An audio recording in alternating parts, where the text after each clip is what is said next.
This is Pixelf Studio with you, and today we're going to take apart an animation like this.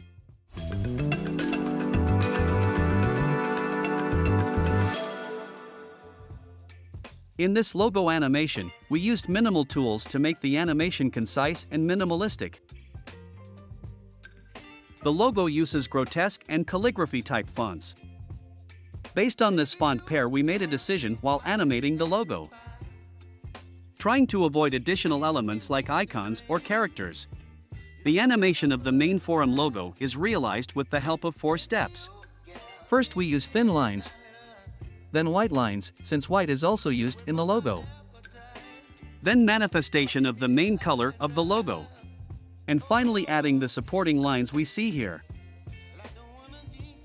The handwritten font, on the other hand, is animated a little bit differently. It doesn't take up a lot of attention, but it's concise and in a minimalistic style. The shapes of the text forum in the logo allow you to realize the idea of stretching beyond the screen. It's an uncomplicated, but at the same time interesting technique. If we look at the main text shape, we can see that here we're animating all the parts separately. To do this, we prepared the logo in Adobe Illustrator program and split it into layers. This is how each separate part looks like. With this text breakdown, we can see specific individual shapes and we can animate them separately. We did the same thing for the white text. Thinking ahead of time about what the animation is going to be, we broke the text down into separate parts. We did the same thing for this text. Here we also converted layers from Adobe Illustrator to shapes in After Effects for ease of animation. You do that with this option here. With this shape as a shape, we can animate the path parameter.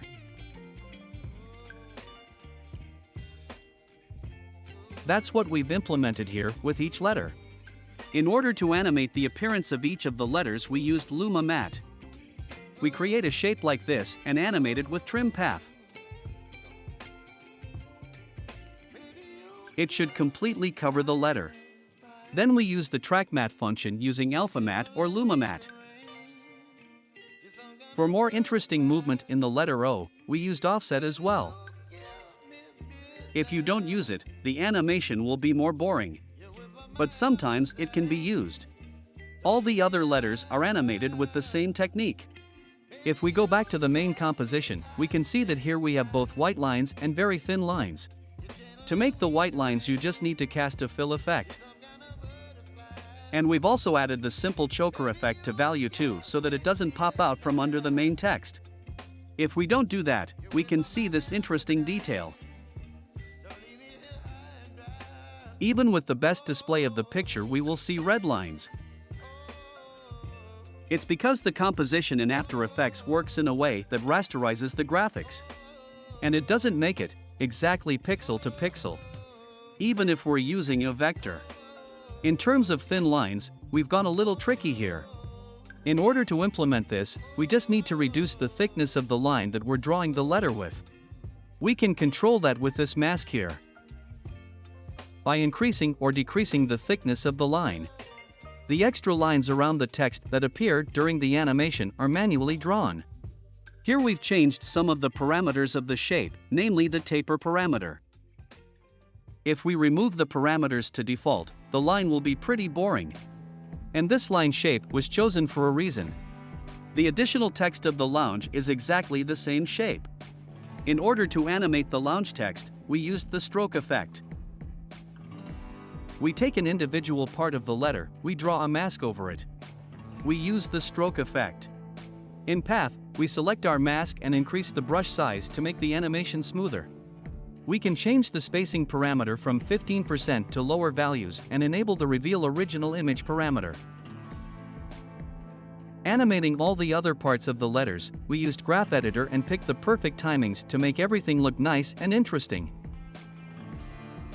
As far as the lines that fly through and draw these letters, the execution technique is pretty simple. I'll show you in a separate composition. We draw an arbitrary shape. We add the Trim Path modifier and animate the end parameter. Given the bends and curves, we can pause a little bit on them, so the animation will look more interesting. Then we key in the start parameter, trimming that line.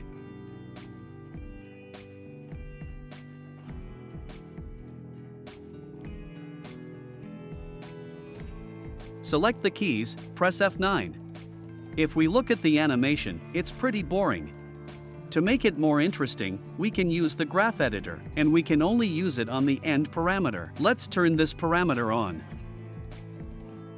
so that when we move the keys, we have the same inbound and outbound speed. And we'll arbitrarily change the graph. Now if we look at the animation, it looks more interesting already. You should never stop at any achieved result. Try something different, new, change the parameters, and see what looks better. In order to change the shape of the line itself, we can use that taper.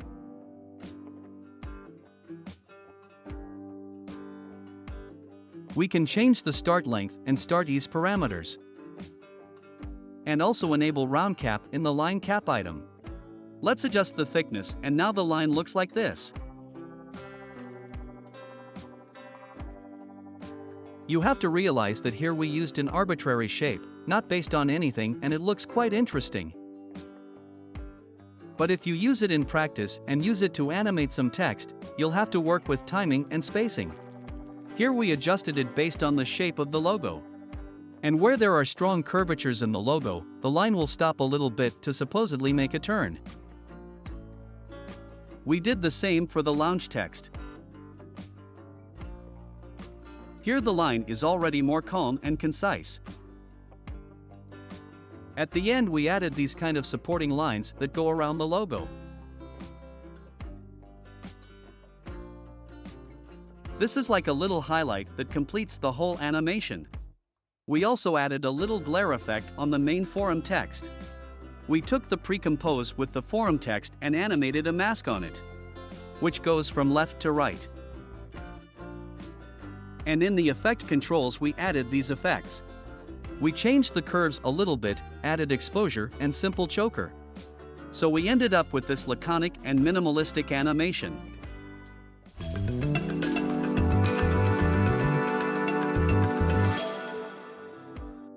Thanks for watching, see you soon.